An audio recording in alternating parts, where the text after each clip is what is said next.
안녕하십니까 동료 시민 여러분, 반갑습니다.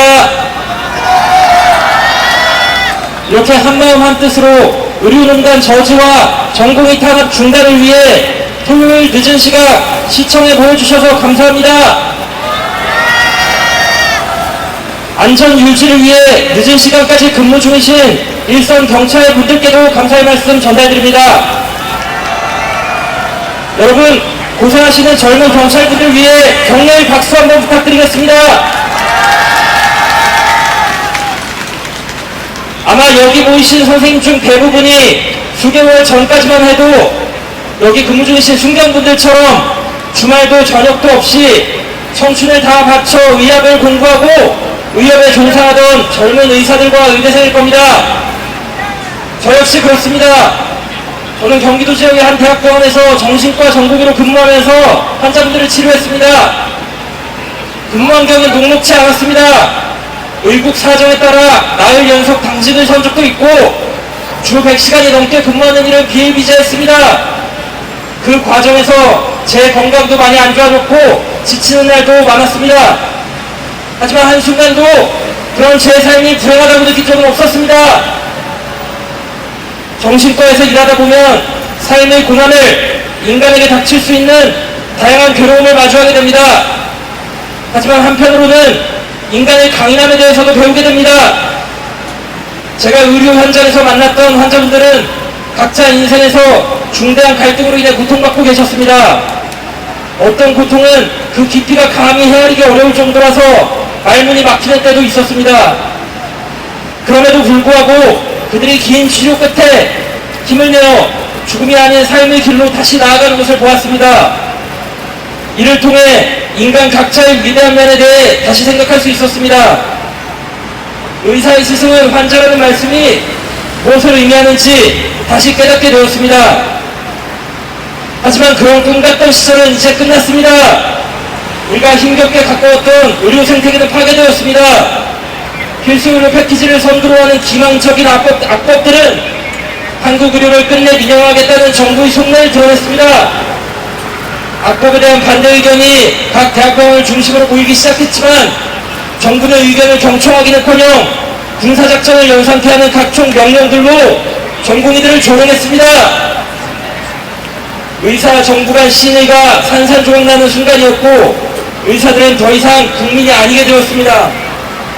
대통령 지지자들이 상주하는 각종 인터넷 커뮤니티에서는 의사들에 대한 원색적 비난이 난무했습니다. 뉴스에서는 연일 법정 최고원 등을 우둔하는 정부의 강력한 발언들이 쏟아지면서 젊은 의사들의 명예를 심각하게 훼손했습니다. 결국 젊은 의사들은 실망감을 이기지 못하고 각자의 길을 찾아 병원을 떠났습니다. 그들은 조용히 그늘로 숨었고 그곳에서 다친 마음을 추스르고 나빠진 건강을 회복했습니다. 하지만 그 사이에도 정부의 매도는 멈추지 않았고 어느새 반국가 전복 세력이라는 해괴한 발언까지 등장했습니다. 그리고 지난 금요일에는 결국 우리 동료 전공의 선생님이 구속까지 당하셨습니다. 지난 8개월 정부의 폭주가 지속되는 동안 한때 의사였던 젊은이들은 수사가 되었습니다. 우리는 이 나라의 의료가 바로 설 수 있도록 정부의 악행에 반대하여 목소리를 냈습니다. 정부의 실책을 조목조목 반박했습니다. 정책의 오류를 지적하고 개선을 촉구했습니다. 아직 어리석은 정부는 우리의 목소리를 받아들이지 않았습니다. 하지만 우리는 이미 소기 성과를 거두고 있습니다. 수많은 동료 시민들이 정부의 무능과 위선을 깨달았습니다. 정부를 향한 비판의 목소리가 커지고 있습니다. 우리는 앞으로도 계속 앞으로 나갈 것입니다. 이 뻔뻔하고 비겁한 정부가 반성하고 물러설 때까지 끝까지 견딜 것입니다. 마치 우리가 치료했던 환자분들이 용기 내어 고난을 극복하고 삶의 길로 나아갔던 것처럼 우리 또한 정부가 강요하는 부조리를 거부하고 떳떳한 길을 택할 것입니다. 좌절하지 않고 포기하지 않고 이겨낼 것입니다. 정부의 폭주를 중단시키고 한국 의료를 복원할 것입니다. 저는 여기 계신 여러분이 자랑스럽습니다. 오늘 우리의 선택이 분명 의료 정상화의 마중물이 되어 이 난국을 타개해 나갈 한 걸음이 될 것이라고 믿습니다. 최근 시민사회 원로 선생님들께서 1500인 시국선언 당시 외쳤던 구호를 빌려 제 발언을 마무리하겠습니다. 우리 모두 일어나 의료를 지킵시다. 감사합니다. 네, 안녕하십니까. 사직 전공의 황희정입니다. 저는 정부의 잘못된 의료 정책의 폭주에 전공의가 전기판에 일회용 말처럼 사용되는 것에 그리고 노동력 처치 대상으로 다뤄짐에 두려움을 느껴 수련을 포기했었던 전공의입니다. 윤석열 정부가 의료개혁을 말하면서 유사한 카르텔을 말합니다. 그런데 유사한 카르텔일까요? 원가의 55%만 받고 파는 카르텔 보셨습니까? 정부가 정해주는 가격대로 받는 카르텔 보셨습니까? 1976년 도입된 건강보험 제도에서 정부는 원가의 55%에 미치지 못하는 수가로 1979년에는 당연주정제로 진료에 대한 보상이 강제되었습니다. 그 결과 모순된 구조 속에 비급여 진료로 벌충하는 모순된 구조로 생존을 유지했습니다. 그러다 보니 전공의들은 누적된 잘못된 의료체계가 만든 부실한 교육체계 하에서 당직대감 역할을 해왔습니다. 일주일에 120시간씩 일하다가 죽을 것 같아 80시간씩만 일하게 해달라고 특별법을 제정한 근로기준법 여여의 카르텔 보셨습니까? 이건 카르텔이 아니라 노예 아닐까요? 이번엔 다른 카르텔 보시겠습니다. 삼성 국회의원 출신 정의수가 2020년 생명보험협 회장 되었습니다. 경제관료 출신인 김철주, 이병래가 2024년 생명보험 손해보험협회장 된 것도 있습니다. 2000년대 초반 도입된 실수의료보험에서 모인 정피아, 광피아입니다.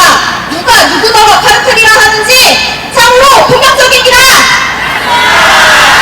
정부는 의료개혁으로 보험사를 통한 의료사고, 배상보험 가입 의무화를 의료개혁에 제시했습니다. 기존의 대한의사협회의 의료배상공제조합도 존재하는데 이와 달리 새로운 보험을 강요합니다. 이는 의료개혁 주체의 실체인 보건복지부에서 공무원들의 퇴직 후 일자리를 위한 카르텔, 그래서 이 자체가 그들의 욕심 아닐까요?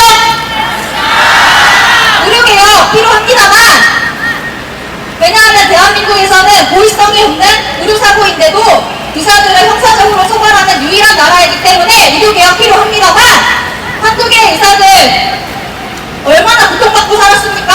의료행위하다가 생긴 의료사고, 제대로 저항도 못하고 의료수가보다 못한 무과실 부상, 이게 과하게 가다 보니까 정말 힘없이 사법폭력에 고통받고 있었습니다. 실손보험에서 본인 부담금 낮춰서 과잉 의료 이용 부추겼던 것처럼 의료사고 보상 배상보험을 통한 의무가입을 통한 거는 꾸역꾸역 일하던 생명의 최전선에서 일하던 의사들의 씨를 말리려고 작정한 것 아닙니까? 정부는 당장 배치 가능한 인력인 전문의들부터 적재적소에 배치하도록 제시해야 됩니다. 하지만 의대정원 증원을 제시했습니다. 정부 정책은 전공의 인력을 일회용으로 규정하고 있는 것 아닙니까? 정치 카르텔이 의사를 특히 전공의 과정을 통해 완전히 노예화하고 있습니다. 오답인 정책들로 전문의가 되기 위한 수련 과정의 의미를 없애서 전공의들의 수련병원에서 떠나게 지시한 것 자체가 전부 아닙니까? 제가 기억하던 6월의 대량 사직은 전공의들의 집단 행동 결과라기보다는 정부 정책에 절망한 각 개인들이 수련을 포기한 결과였습니다. 파업을 한 것도 아니고 전문의가 되어 일을 할 미래가 그려지지 않아 전공의 수련을 할 이유를 잃어 직장을 떠났던 것 뿐입니다. 지난 2월 수련병원에 경찰 기동대 버스 배치, 6월 말에는 사직한 전공의들의 각 개인의 집 문 앞에 우체국 빨간 준비깍지들을 붙여놓고 3월에는 보건복지부 인터넷 페이지를 통해 공시송달을 하던 모습을 기억합니다. 법무부와 협조하여 구치소를 점검한다는 사진이 첨부된 조롱도 기억합니다. 일반인으로 취업하려는 전공의들의 면허를 7에서 8월까지 빼주지 않아 반년 넘게 백수 같은데 백수가 아닌 사직 전공의라는 이상한 신분으로 불려주던 시기도 기억합니다. 스토킹은 보건복지부가 저지른 것 아닙니까? 지난 9월 20일 황당한 스토킹 처벌법 적용으로 전공의가 구속되었는데 대량 사직 속에서도 국민들의 건강을 위해 고생하는 의사들의 의료 이용에 힘써 주어 감사하던 명단을 공유한 것으로 알고 있습니다. 그런데요, 순수한 감사의 의도였든 정부 정책이 비판한 것이었든 구속 결정을 거부합니다. 순수한 감사의 의도였다면 국민의 건강을 염려하여 의료를 이어가는 의사들의 감사한 마음 그 자체를 왜곡한 것이므로 엉망한 것이기 때문입니다. 정책을 비판하려는 의도였다면 정책에 비판하며 저항할 자유가 억압된 상황입니다.